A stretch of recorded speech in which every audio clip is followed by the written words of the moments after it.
What's going on, everybody? So I am doing this video because today I posted, this is 2/13/2019. I posted a squat critique video.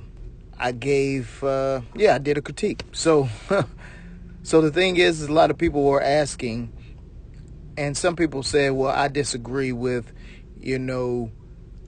some of the things I was saying, and they was referring to the hip drive by Mark Rippetoe.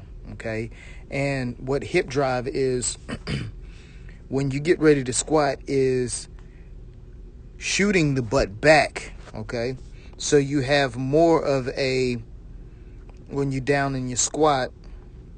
Okay, when you're down in the squat, instead of this position, you'll be more in a boom, boom, boom position. Okay, so a higher butt. Okay, or a higher butt. The reason why Mark Rippetoe says that, because he wants people to activate the posterior chain for a stretch reflex of the hamstrings and drive with the hips. Now, there's so many things I could say with that, but I'm going to keep it as simple as possible, okay?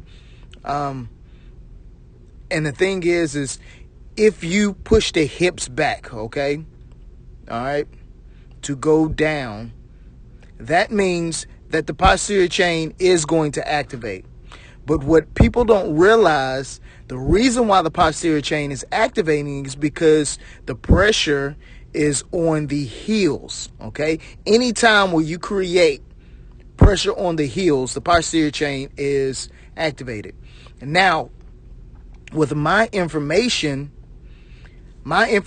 states that you have to have equal amount of pressure throughout the whole body, okay? And with me saying that, how strong can somebody be off balance? And with saying that, if you're pushing off your heels, how is that balance in the front of the foot and the back of the foot? Okay? So, therefore, if you have all that energy on your heels, then you're not balanced. The energy throughout the body is not balanced. So the posterior chain is fully activated while the anterior chain is not activated. So that's why you would have, when you go down and squat, you would have more of a higher butt, and a more vertical shin, which does not work, okay? Yes, it works. People can squat that way, but it's not as efficient, okay? The thing is you need to be able to go up and down a vertical line, okay? Because the more that bar or that scapula gets away from that imaginary vertical line, which I call path dependency, then you're going to decrease in power, okay? The further you get behind that line or in front of that line, which in Mark Rippetoe's case, if you do a posterior pelvic activation, okay, and you're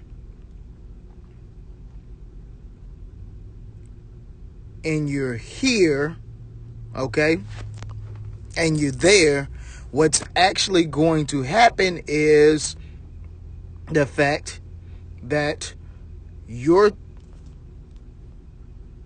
scapula is going to be in front of this red line. So therefore, you're going to decrease in power because it's getting away from that imaginary or path dependency line, okay?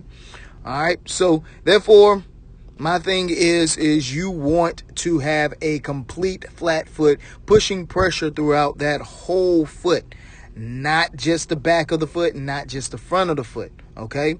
In order to go in a straight line, you have to have both working, the anterior and posterior chain. Now, what I was saying is leading with the knees, okay, here, all right, going straight down.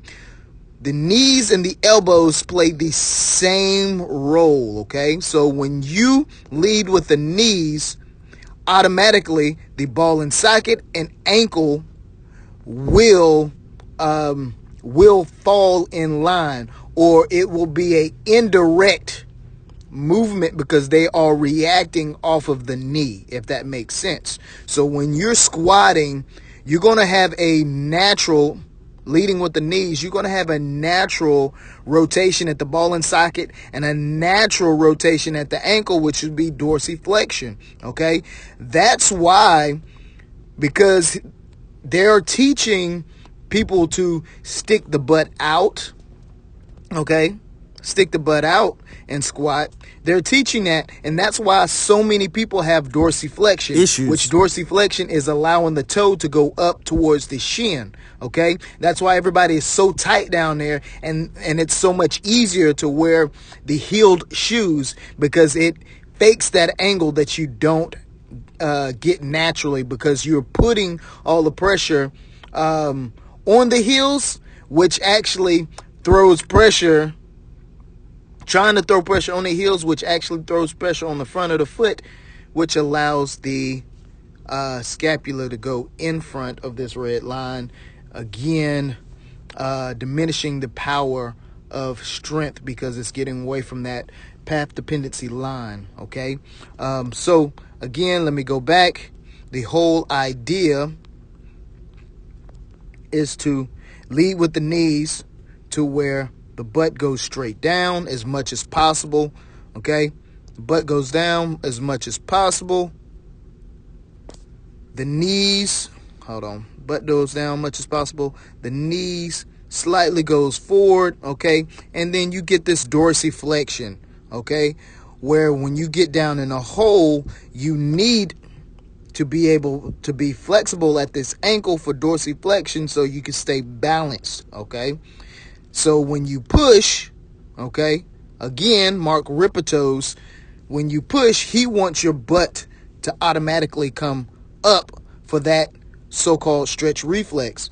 But if you have pressure throughout the back of the foot and front of the foot at the same time, when you squat, watch this, going straight up, everything moves together back in a straight line. Okay, and there you have a good squat.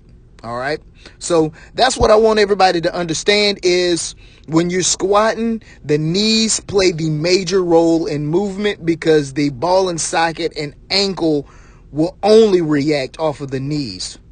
Okay, so I hope that gives y'all a little information and insight in some of the things that I'm getting ready to talk about and that you will find in my book.